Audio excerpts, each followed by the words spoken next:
اللهم صل على سيدنا محمد الفاتح لما ولق الخاتم لما سبق الناصر الحق بالحق والهادي الى صراطك المستقيم وعلى اله അസ്സലാമു അലൈക്കും വറഹ്മത്തുള്ളാഹി വബറകാതുഹു.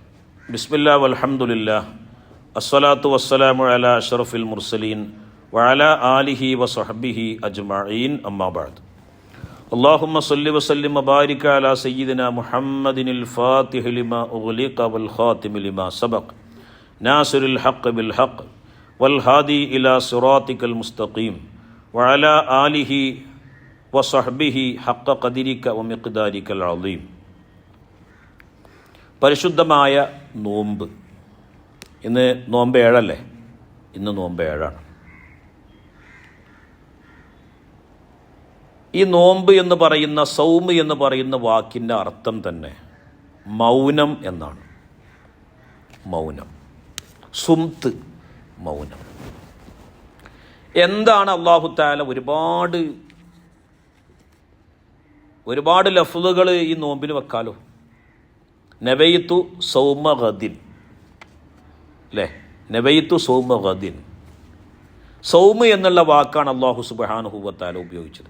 ഹബീബായ മുഹമ്മദ് റസൂലുള്ളാഹി സ്വല്ലല്ലാഹു അലൈഹി വസല്ലമ തങ്ങൾ ഉപയോഗിച്ചു. റമളാൻ എന്ന പേരുണ്ട്, അതിലേക്ക് നമ്മൾ പിന്നീട് കടക്കാം. അപ്പോൾ സൗമ് എന്ന് പറഞ്ഞാൽ സത്യത്തിൽ അതിൻ്റെ അർത്ഥം മൗനം എന്നാണ്.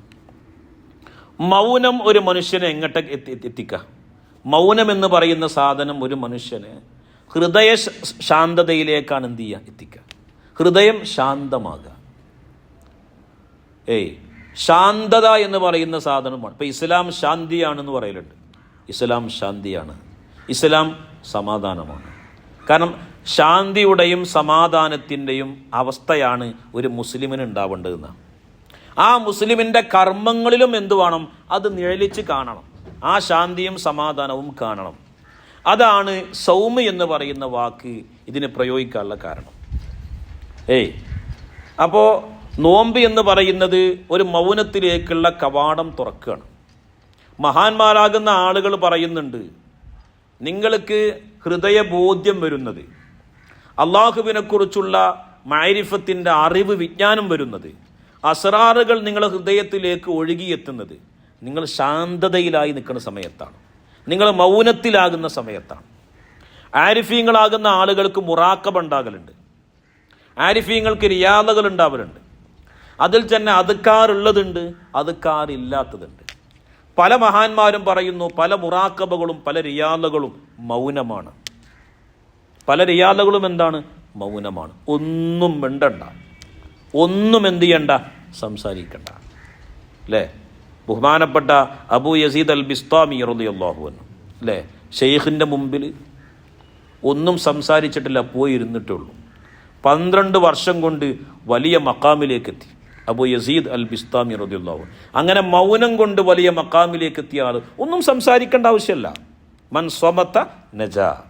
ഹബീബായ മുഹമ്മദ് റസൂലുള്ളാഹി സ്വല്ലല്ലാഹു അലൈഹി വസല്ലമ തങ്ങൾ എന്ത് പറഞ്ഞു?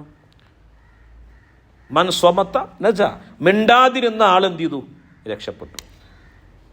ഫൽയകുൽ ഖൈറൻ. നീ പറയുകയാണെങ്കിൽ നീ എന്ത് ചെയ്യണം? ഖൈർ പറയണം. ഔ ലിയസ്മുത്. അല്ലെങ്കിലോ മിണ്ടാതിരിക്കണം. ഫൽയകുൽ ഖൈറൻ, ഒന്നിരിക്കൽ നീ ഖൈർ പറയുക, അല്ലെങ്കിൽ ഔ ലിയസ്മുത്, നീ മൗനം പ്രാപിക്കുക.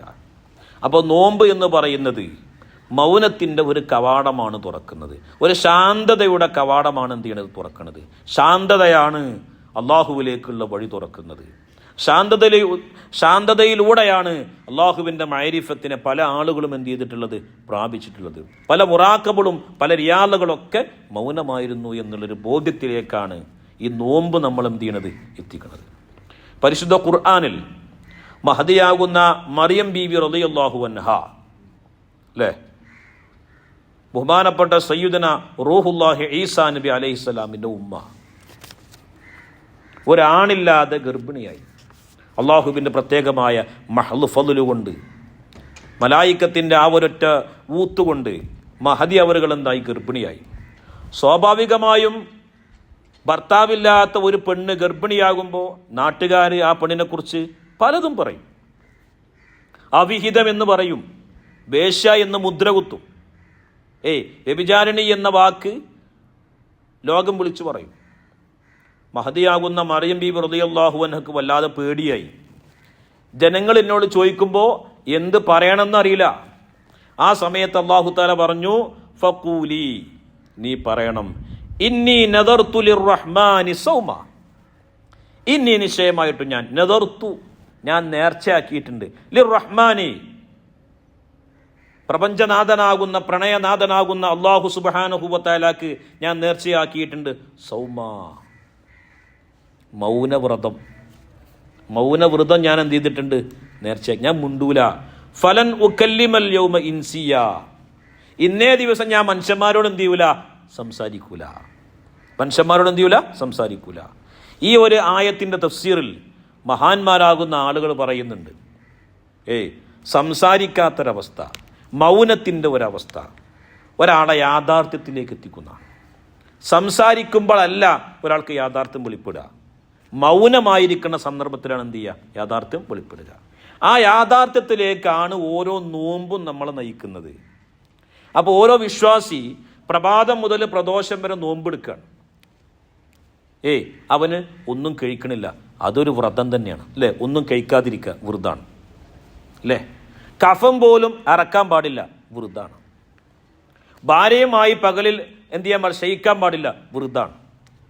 അതേപോലെ തന്നെ എന്ത് ചെയ്യണം? അവൻ്റെ നാവ് കൊണ്ട് ഹറാമായ കാര്യങ്ങളൊന്നും പറയാൻ പാടില്ല, ഒരാളെയും ചീത്ത പറയാൻ പാടില്ല, അതൊരു വ്രതാണ്. അതേമാതിരത്തൊരു വ്രതമാണെന്ത്? മൗനവ്രതം. ഒന്നും സംസാരിക്കാൻ പാടില്ല. ആ സമയത്തും നമ്മുടെ ഹൃദയത്തിൽ അല്ലാ എന്ന് പറയുന്ന ആ ഒരൊറ്റ ആ ലഫ്ളിൻ്റെ ഇങ്ങനെ നമ്മൾ ഓരോ ഹൃദയ തുടിപ്പിൻ്റെ കൂടെ അല്ലാഹ് അല്ലാഹ് അല്ലാഹ് എന്നിങ്ങനെ ഉണ്ടാകുമ്പോൾ നമുക്ക് ഇനി എന്ത് ചെയ്യേണ്ട ആവശ്യമില്ല, ഒരാൾ സംസാരിക്കേണ്ട ആവശ്യമില്ല. അത് തുടക്കത്തിൽ ഒരു തുടക്കക്കാരനാകുന്ന വ്യക്തിക്ക്, ഒരു മുബ്തദി ആകുന്ന ഒരു തുടക്കക്കാരനാകുന്ന ഒരാൾക്ക്, അല്ലെങ്കിൽ സായിർ ആകുന്ന ഒരാൾക്ക് അത് മനസ്സിലാവില്ല. പക്ഷേ ആ ഒരു മൗനത്തിലൂടെയാണ് എനിക്ക് യാഥാർത്ഥ്യം കിട്ടുകയുള്ളൂ എന്ന് ഒരുപാട് സഞ്ചരിക്കുമ്പോൾ അവനക്ക് എന്ത് ചെയ്യും? ബോധ്യപ്പെടും. മൗനത്തിലൂടെയാണല്ലേ എനിക്കെല്ലാം കിട്ടുക. ഇനി മാത്രമല്ല, സത്യത്തിൽ ഒരാളടുത്ത് ഭയങ്കര ഇൽമുള്ള ഒരാളാണ്, ഭയങ്കര അസ്റാറുകൾ നിറഞ്ഞ ഒരു മനുഷ്യനാണെങ്കിൽ ആൾ മുണ്ടോ? ആൾ മുണ്ടൂല. ഇപ്പോൾ പല ആൾക്കാരും മനസ്സിലാക്കിക്കുന്നത് നമ്മൾ ഈ തസവുഫിൻ്റെ കിതാബിൽ നിന്ന് പറയുന്നതാണ് രഹസ്യം എന്നാണ്.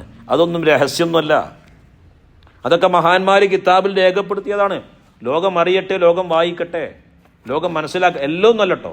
രഹസ്യങ്ങളാക്കി വെക്കാൻ പറഞ്ഞ കിതാബുകളുണ്ട്. രഹസ്യമാക്കി വെക്കാൻ പറഞ്ഞ പല കിതാബുകളുണ്ട്. ബഹുമാനപ്പെട്ട സയ്യിദി അഹ്മദ് ബിൻ മുഹമ്മദ് തിജാനി റളിയല്ലാഹു അൻഹു, മുപ്പര പല കിതാബുകളും ഇന്ന് എൻ്റെ ലിപി കിട്ടുന്നു. പല കിതാബുകളും ഇന്ന് നമ്മൾ കുത്തുബ് ഖാനി പോയി നോക്കിയാൽ കിട്ടുമോ? ഇല്ല. അതൊക്കെ അന്നേ എന്ത് ചെയ്തു? അതിനെല്ലാതെയാക്കപ്പെട്ടു. പല മുരീദന്മാരും അത് മറച്ചു വെച്ചു. അതുപോലെ ഹൃദയങ്ങളിലാണുള്ളത്. അത് എല്ലാവർക്കും അതിൻ്റെ ആ യാഥാർത്ഥ്യത്തിലേക്ക് എന്ത് ചെയ്യാൻ കഴിയില്ല, എത്താൻ കഴിയില്ല. ബഹുമാനപ്പെട്ട അജ്മീറിൽ മറപ്പെട്ട് കിടക്കുന്ന ഹാജർ റളിയല്ലാഹു അൻഹു ഒരുപാട് ഗ്രന്ഥങ്ങൾ എഴുതിയിരുന്നു. പലതും നശിച്ചുപോയി, അല്ലാഹു തആല തന്നെ നശിപ്പിച്ചു. കാരണം എന്താണ്? അത് എല്ലാവർക്കും ഉൾക്കൊള്ളാൻ കഴിയില്ല, ലോകമാകെ താറുമാറായി പോകും. ശരിക്കും അതാണ് രഹസ്യങ്ങൾ. ഇത് രഹസ്യങ്ങളല്ല, ഇത് യാഥാർത്ഥ്യമാണ്. ഇതിലൂടെ നമ്മൾ സഞ്ചരിക്കണം. ഇതിലൂടെ സഞ്ചരിച്ചിട്ട് നമ്മൾ എന്ത് ചെയ്യണം? ആ മൂടി വെക്കപ്പെട്ട ആ മക്തൂമായ രഹസ്യത്തിലേക്ക് നമ്മൾ എന്ത് ചെയ്യണം? എത്തിപ്പെടണം. അതാണ് ഒരു മനുഷ്യൻ്റെ യാഥാർത്ഥ്യം. അല്ലാഹു സുബ്ഹാനഹു വ തആല അത് ആസ്വദിക്കാനും അതറിയാനും അത് ജീവിതത്തിൽ പകർത്താനും അല്ലാഹു സുബ്ഹാനഹു വ തആല നമുക്ക് തൗഫീഖ് ചെയ്യുമാറാവട്ടെ. ഈ പരിശുദ്ധമായ നോമ്പ് അല്ലാഹുവിനെ പൂർണ്ണമായി കാണുന്ന, ഹൃദയത്തിൻ്റെ കണ്ണു തുറന്ന് ചെറിയ പെരുന്നാളിൻ്റെ അന്ന് രാവിലെ പള്ളിയിൽ വരുമ്പോൾ എല്ലാ ബന്ധങ്ങളും വിച്ഛേദിച്ച് അല്ലാഹുവിനെ മാത്രം കാണുന്നൊരവസ്ഥയിലേക്ക് അല്ലാഹു സുബ്ഹാനഹു വ തആല നമ്മളെ നയിക്കട്ടെ. റബ്ബനാ തഖബ്ബൽ മിന്നാ ഇന്നക അൻതസ് സമീഉൽ അലീം വതുബ് അലൈനാ ഇന്നക അൻതത് തവ്വാബുർ റഹീം. അസ്സലാമു അലൈക്കും വറഹ്മത്തുള്ളാഹി വബറകാതുഹു.